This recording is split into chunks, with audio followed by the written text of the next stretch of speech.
The Girl in the Dust.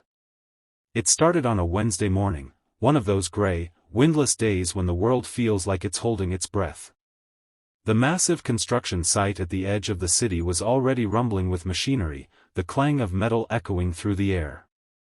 Workers in orange vests hurried about, hauling steel beams and shouting over the noise.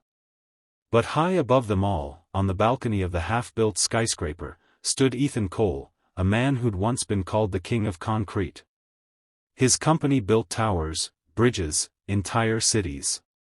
To most, he was the picture of control and success. But those who looked closely could see it, a quiet sorrow behind his sharp gray eyes. A pain that no amount of money could bury. Because 6 years ago, Ethan's only daughter, Lily, vanished without a trace.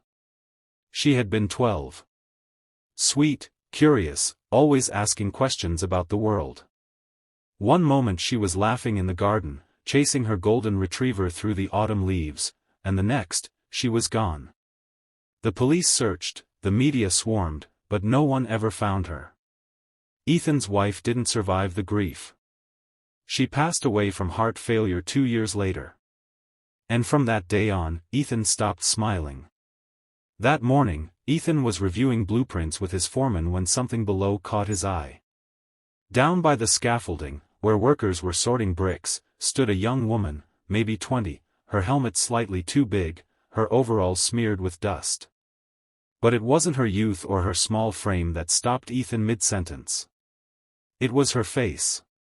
For one frozen second, the world fell silent. The trucks, the drills, even the wind, gone. All Ethan could hear was his own heartbeat. Because that face, the soft jawline, the hazel eyes, the faint dimple when she pushed a strand of hair from her cheek, it was Lily. Or someone who looked exactly like her. His lips parted, but no sound came out. The foreman was still talking beside him, unaware that Ethan's entire reality had just cracked open. "Sir? You all right?" the man asked. Ethan didn't answer. He simply stared. The girl bent down to lift a box of nails, her movements careful, humble, nothing like the spoiled heiress his daughter would have been if she'd grown up in his mansion. Yet something in the way she brushed her hair behind her ear, in the way her eyes flicked toward a stray puppy wandering near the gate, struck him deep. That was Lily. "Who's that worker?" Ethan finally asked, his voice low. The foreman looked down. "Her? That's Maya, sir. New hire from the outreach program. Started 2 days ago." Maya, Ethan whispered the name like a prayer. And then, as if fate itself wanted to test his sanity, the girl looked up. Her gaze met his, just for an instant. But in that instant, Ethan's heart stopped. Because those eyes, they weren't just similar. They were the same. He turned abruptly, muttering something about an urgent call, and rushed to his car. His hands trembled as he gripped the steering wheel. "Impossible," he whispered. "She'd be 18 now. That girl's about 20. It can't be her." But deep down, something inside him, the same instinct that had told him 6 years ago his daughter was still alive, whispered otherwise.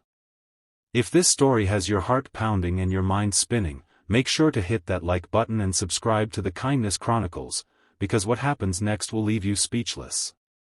That night, Ethan couldn't sleep. He kept replaying that moment, those eyes, that faint smile. He opened his old laptop and searched through old photos of Lily. The resemblance was uncanny. Every freckle, every expression, perfect. But how? The next morning, Ethan showed up at the site hours before anyone else. When Maya arrived, carrying her small lunchbox and tucking loose hair behind her ear, he watched from his car. Her routine was simple: clock in, grab her gloves, start working quietly. No phone, no gossip, no drama. Just quiet effort. He finally approached her during break time. "Excuse me," he said gently. She turned, startled. Up close, the resemblance was even stronger. "I'm Mr. Cole," the project owner. "Oh, good morning, sir," she said quickly, brushing dust off her hands. Her voice was soft, respectful, with a faint tremor. "I'm sorry, I didn't mean to be in the way." "No, not at all," he said, struggling to find words. You remind me of someone I used to know." She smiled politely. "I get that sometimes. I think I just have one of those faces." But then Ethan noticed something, a small scar near her left eyebrow. The same scar Lily had gotten from falling off her bicycle when she was 8. His stomach turned. "Where are you from, Maya?" he asked. She hesitated. "I don't really know. I grew up in foster homes. The record said I was found outside a bus station when I was about 12. Ethan's heart dropped. That was the exact age Lily disappeared. He forced a shaky smile. "That must have been hard." She nodded.